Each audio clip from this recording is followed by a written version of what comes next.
ama sa pining Hetna Belap Kuki channel Thusoh LAHKHOM ni ho zo se na bon on ni ko pa tu ning jong Vannoi Thusoh chum la chum ho ana be khom ki lo ite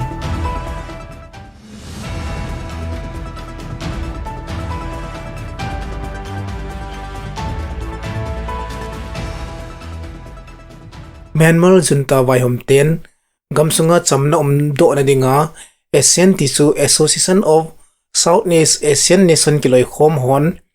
time frame asimu chu aphalo lamta aga hungso do dingin asayun hi Myanmar gamsunga political buina hi achi sakum buldel ha anikipan anahitan local monitoring group mo akon thulut dungzuin military te crackdown je amilham sang ni le jathum valentina atu taun asayun hi hethei khat chu Asian Foreign Minister hon Jakarta muna Myanmar gambuina to kimena to khomna anayo ahin hichia chu Myanmar junta vai homte hi non political group figure khat ai jewa kauna ananei lo hi hichia chu Myanmar thalengin pan anala lo hi Myanmar Foreign Minister akun thupon do chun Asian kiloi khomna ho to chamna hungtha umdo na dinga achi sa kuma ki ho nale kinup tu na kinai ho zo se Asian kiloi khomna hon don lovin akoyun chule tu sunga Asian meeting ahin codinga lomta Myanmar Foreign Minister chu kauna anei powe tin ngo na zong ananeu vin hi alangkhana Asian kiloi khomna kun thupon do chun Myanmar gamsunga buina akho sit jinga chule human rights lampang hata su sit na anei naw chunga hata in phamo sa nale lungling launa anezun asayon hi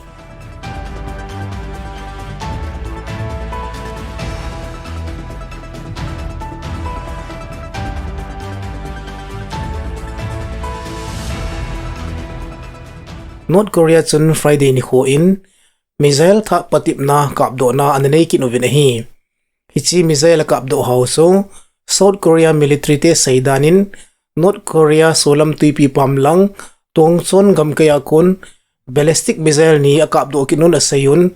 hichito kilhon chun South Korea sipaiten vet suinale kigalgin na hoita United States to kizabanin akinai single tinan sayun hi hichi North Korea te missile test bolkit hin gamsungin tunai lamcha nuclear garment cha jong patip na anei wa ding ova saile gin mo hi to lona thil so khat so hi hichi nuclear testing kisai thua hin North Korea in ahin bolle United States Japan le South Korea in thaitup so don butna kinai te ding hi tia gi na zong ananei saw na hi na bana gamthum ho hin akika o hichi je hin hatin asudet che ove kitina hi hichi gamthuma kun deputy foreign minister hon missile test ke bolna chunga hi gamkai tuipi chunga hi ale thu na thei hata ki chil hapi ding hi tin phon do zong anane wen hi hichi ki hona chu Tokyo muna anane yo hin Seoul le Washington in avel velin het sa na anane dung zuyun North Korea te hin tu nai lam cha nuclear garment cha patip na ahin nei ding hi tia ana sei jingo an hi North Korea na bolle kum sang ni som lesagi zawapat nuclear patip na amasapin hinalai ding hi hichi North Korea te nuclear test bolding ki sei thua hin United Nation Nuclear Watchdog Director General Rafael Grossi chun North Korea te ki gut na hi hata konsan hi dano apona phong doi na hi achi sa pha na pana North Korea te hin missile hote sanabol jingnaw chunga achombia North Korea ten tactical nuclear drill veltam pi abol taun asayun chule lamasa azong North Korea lam kailin Kim Jong Unin ana phondo dungzuya gamsung hi kinung hei thei teloding nuclear thanei gam khat chu a hi anati sa an hi hichi phondo na ananei to lona nuclear thua ki hona ananei ho zo siu jong chu nu si an hi tai hinla hichi ho zo si su all hinadinga United States President Donald Trump to ki hona kinop tu na Kim Jong Unin ananei hlon ahin hinla hichi ho jing jong chu sot chi zo lo ki ho la na an hi ki hi United States President Joe Biden in hichi ki hona nung thop dinga nge na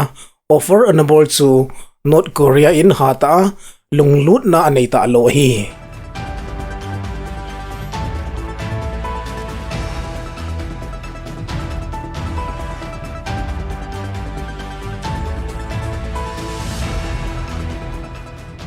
Russian President Vladimir Putinin ahong ding diket hi achi sagal pi ni zawapana dinga ki cha ti zanumta dangerous phata asu hiding ahi anati nahi amana sei bena western gamhon Ukraine gamsunga gal hi omte ne dinga tilna anayo hi atin chule hechi gam ho hin ti zanumta le ki da umta gol se ki chemu hi atin hi Vladimir Putin to say to kimatsun Pentagon in Russia akon gi na khota dan ngo na ananayovin chule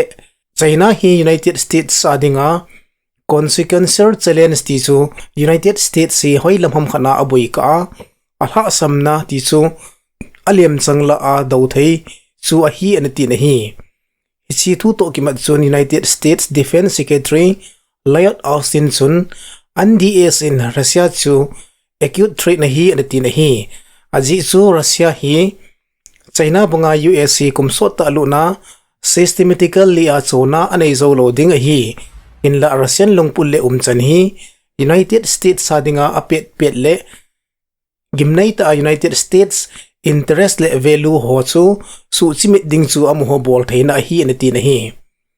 Russia le Ukraine ki ka ki dona hong sot chanin Russia in atundo Donetsk gam kaya lam kai ho in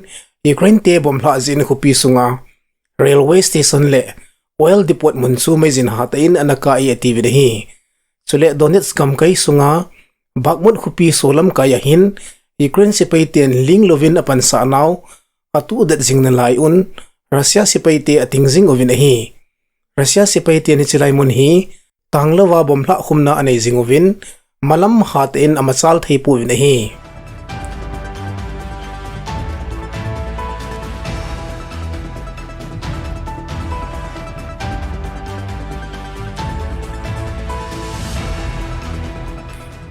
gamkai sunga China te so sitna asan jing to lonin Japan in Chinese te humhalna kon ki ven jing theina dingin defense lampang su hat beding agong kinovin hi hichi thu to ki mat chun Japan gamsung Thusoh mun hoa ki ha sei pin chu Japan in United States to galman cha ki so to na ding a China final sign a bolta adingun ani ki ha sei le jing in hi Thusoh in a China Japan ten United States te same galman cha Tomahawk cruise missile choding agono hi ekiti ga he thei khat chu Vannoi galman cha missile ki mangcha hola United States te Tomahawk missile hi alol hingloi khat chu hi ade in United States Navy ten kumsang ni somlegit kuma Syria bulu na Tomahawk cruise missile hi som gupwal anakap lu nova chemical facilities ho chu anakap sino anhi chule galin dang azong lolhingta anaman jingsaw anhi hichi Tomahawk cruise missile hi kilometer sanga sim agam hlamun target chu kitu chana anaka pha theiji ahin hichi ja chu China gamsung hi han Japan Far East kai hi zongle adei tawwa ngai cha dungzuya akap jing theidingo hi hichi gamte ni kinup tu na hi galpi ni zawa pana defense lampanga Japan gam akisim hoi asu hat naw len pin khat chu ahinalize na hi alangkana Beijing in a military teo modernization NCP over patna tuipi sunglama akiman sa naw hi hata ahat sa over akinai pi gam hodinga ti za nom ta din mun chu hi o hi chule hi chi ho zo si hi adea Russia in Ukraine ahin mo bulu apana South China Sea lama zong Taiwan hi han Japan ading hi zong le lungling law ne le gigin lo theilo hido kit chu ahi tai aji chu Russia chalo chu China adinga zong kitil khona ta hidinga chu hi hichi chung chuna chu chi salha a United States Secretary of States Nancy Pelosi in Taiwan avilzi a lunghan husana China in missile test anabolawa Japan a kon kilometer zakhalle somgup vel bawa gamhla muna chu an chu hi hichi ho zo si chung chuna somni hinna Chinese Communist Party Conference a Xi Jinping in ahung hungding kumsunga China sipai te chu world class military asim do ding a hi na tina bana Taiwan gamsung la lut hu bit na dinga thagum hi zongle kimang chading a hi tia ana sei ana hi hichi chaine te ki got na hi ata ai ni so do le gam kai tuipi chung zo sia hi kinil na bia thanai na chu chainai na hin tu ding Western Pacific tuipi chung lam ge ya alampi ho ki hondo na khat chu hung hiding a hi chu Japan le akinai pi gam huwa dinga thet ta le ti za ta khat chu ya hi